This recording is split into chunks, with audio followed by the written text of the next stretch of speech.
Ciao. Dokter Medi, Halo. kembali lagi bersama saya, Cia. Untuk ketiga kalinya dan tidak kapok-kapok datang ke sini lagi. Dokter sehat ya, Dok? Alhamdulillah. Alhamdulillah. Ini kebetulan hari Jumat, dan di hari Jumat ini Dokter Medi masih menyempatkan diri. Beliau tadi bilang gak ada tanggal merah dalam kehidupan beliau gitu ya. Dedikasinya tinggi loh. Dibongkar ini. Belakang layar harus saya jadiin depan layar gitu, Dok. Iya, baca-baca berita lagi hangat, Dok, Celine Dion. Iya betul Ya. nih, lagi rame Lagi ya rame di ya. WA grup, di Twitter ya. Iya, lumayan sih. Jadi gagal konser lagi. Membatalkan sejumlah konser karena ya katanya ada sakit saraf.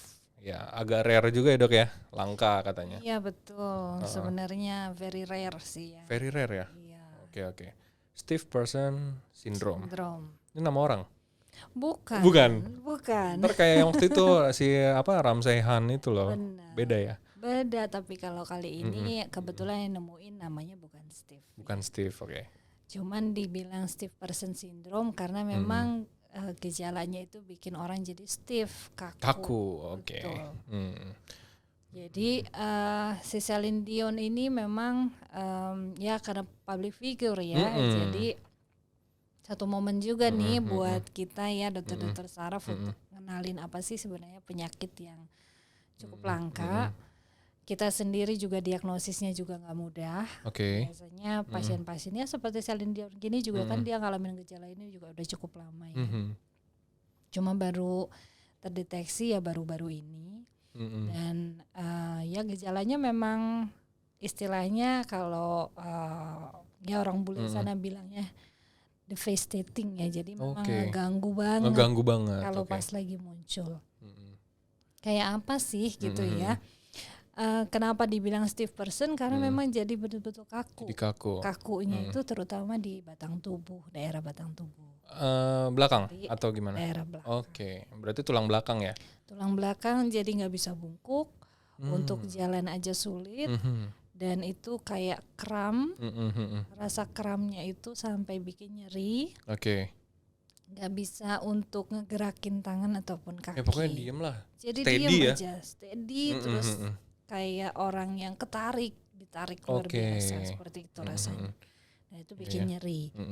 Pasti nggak nyaman sih. Nggak nyaman banget. Dan kadang-kadang orang lain yang misalnya menilai pada saat orang yang nggak tahu gitu ya penyakit ini, mereka nggak nyangka, lo kenapa sih?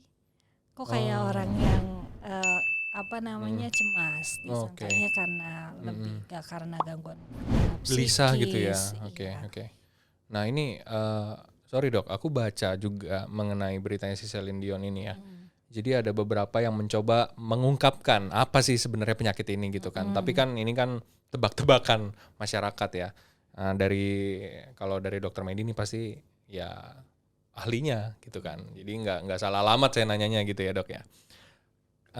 Dibilang bahwa penyebabnya bisa si penyakit ini bisa muncul lagi gitu. Kalau misalnya lingkungannya itu nggak mendukung hidupnya. Jadi dari suara-suara keras itu mulai berasa. Itu benar, Dok? Benar. Jadi memang gejalanya bisa muncul kalau ada stimulus. Oke, stimulus. Nah, stimulusnya ini bisa karena suara. Bisa juga karena sentuhan. Bisa juga karena cahaya begitu ya. Oke. Jadi memang penyakit ini menyebabkan si orang ini jadi sensitif. Emosi. Sensitif terhadap stimulus, termasuk emosi. Emosi juga. Oke. Bisa memicu. Nah, gejala yang ditimbulkan ya itu tadi ya, kram, terutama di daerah batang tubuh, jadi di daerah tulang belakang gitu. Nah, penyebabnya sendiri sebenarnya sih sebagian bilang mekanismenya karena penyakit autoimun. Oke. Tapi ada juga yang memang masih idiopatik, kita masih belum tahu persisnya kenapa. Dan terkait sama penyakit diabetes. Oke. Gitu. Karena memang ada satu enzim di dalam tubuh ya yang disebut dengan GAD ya, glutamate acid dekarboksilase. Dia tuh enzim. Ada gulanya nih, Gluton. Oke. Dia tuh salah satu protein di dalam tubuh yang fungsinya itu sebagai enzim untuk membantu pembentukan satu neurotransmitter, jadi protein di otak untuk menghantarkan sinyal. Tapi sinyal yang dihantarkan ini sinyal untuk menginhibisi. Inhibisi itu jadi untuk menghambat. Nah, namanya GABA. Nah, GABA ini adalah salah satu protein di otak yang fungsinya menghambat sinyal, salah satunya juga sinyal untuk aktivitas bergerak. otot. Betul, begitu. Nah, orang-orang yang mengalami stiff person syndrome ini punya antibodi yang kemudian merusak si enzim ini. Jadi sintesis GABA itu jadinya terganggu. Akibatnya adalah kalau misalnya kita bergerak, sebenarnya itu ada aktivitas kontraksi otot, terus juga ada aktivitas relaksasi. Nah, pada orang dengan stiff person syndrome, relaksasinya nggak terjadi. Karena enzim tadi yang rusak karena tadi. Enzim tadi rusak. Gitu. Jadinya dia terus-terusan berada dalam fase kontraksi otot yang terus-menerus, begitu. Nah, kebayang kalau kita kram ya habis olahraga kan, kalau kaki kram gitu kan berasa aduh sakit. Iya, sakit. Nah, ini bisa terjadi berjam-jam dan bisa berulang-ulang. Pasti kebayang ya gimana. Dan pasti lebih sakit ya, Dok ya, daripada kram biasa. Daripada kram biasa, betul. Jadi memang sangat mengganggu dan sangat membuat orang yang mengalaminya jadi menderita ya pada saat penyakit ini muncul. Begitu. Nah, mungkin yang bertanya-tanya nih sahabat Premier yang pada saat menonton kita ini yang muncul di kepala adalah pengobatan. Betul. Takutnya mereka mengalami seperti ini gitu kan. Pasti ujung-ujungnya ini mesti operasi nggak? Gitu. Itu yang pertama tuh. Itu paling sering pertanyaan, mesti operasi nggak gitu. Apalagi berhubungan sama saraf. Bagaimana, Dok? Kalau stiff person syndrome sebenarnya nggak perlu operasi. Wah, alhamdulillah. Ya. Cuma memang pengobatannya sendiri juga belum bisa dibilang menyembuhkan penyakitnya. Jadi intinya adalah untuk mengontrol penyakitnya aja. Dikasih obat untuk mengendalikan antibodi yang berlebihan ini. Pilihannya bisa IVIG atau plasmaferesis. Jadi IVIG itu pemberian antibodi kompetitor begitu ya. Kemudian plasmaferesis itu kayak cuci darah. Bentuknya kayak cuci darah, antibodinya dibuang yang berlebihan ini. Kemudian pilihan yang lain itu dengan obat-obatan. Nah, sekarang ini memang untuk penyakit stiff person syndrome ini ada salah satu terapi pilihan. Sebenarnya bukan operasi untuk menyembuhkan si penyakit, tapi operasinya ini untuk memasukkan obat. Gitu. Jadi di luar negeri itu udah ada teknologi pemberian obat yang kontinu, jadi terus-terusan. Obatnya ini adalah masa relaksan, jadi pelemas otot.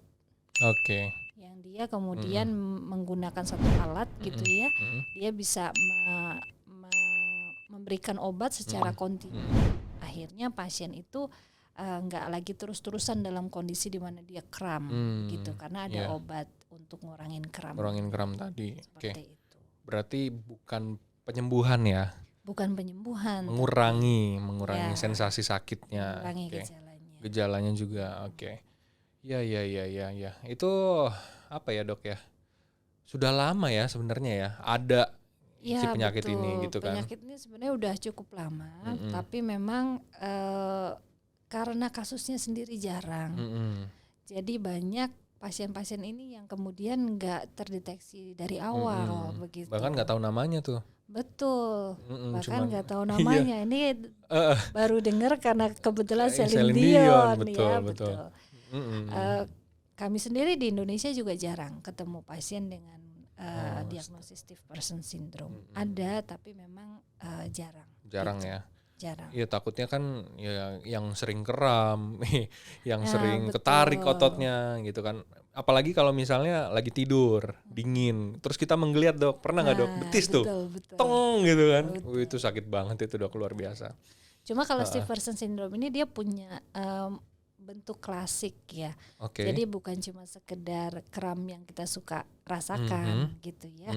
Tapi dia bentuknya itu terutama dia menyerangnya itu di daerah batang tubuh, jadi di daerah tulang belakang. Iya, dan dia ciri khasnya di belakang ya, tulang Khasnya belakang gitu. ya. Bahkan sampai bisa bikin orang tuh jadi bentuk tulang punggungnya jadi berubah. Oh. Jadi istilahnya lordosis ya, terus juga ada kyphosis. Jadi bentuknya ya aneh deh gitu ya. Nggak kayak manusia yang berdiri tegak begini ya, bengkok tapi ya. dia bahkan bisa bengkok atau dia bisa kayak orang yang mau rubuh begitu ya bentuk badannya. Sampai sedemikian hebatnya si kontraksi otot itu ngubah bentuk tubuh. Iya, Celine Dion tapi nggak sampai terlihat seperti itu ya, Dok ya? Yang di media sosial kelihatannya kondisinya udah baik ya. Udah baik. Cuman, saya rasa sih pada beberapa poin mungkin dia sampai ngerasa sedemikian mengganggu sebenarnya ya. Mungkin nggak sampai terganggu bentuk tulang belakang, tapi nyerinya saya rasa sih.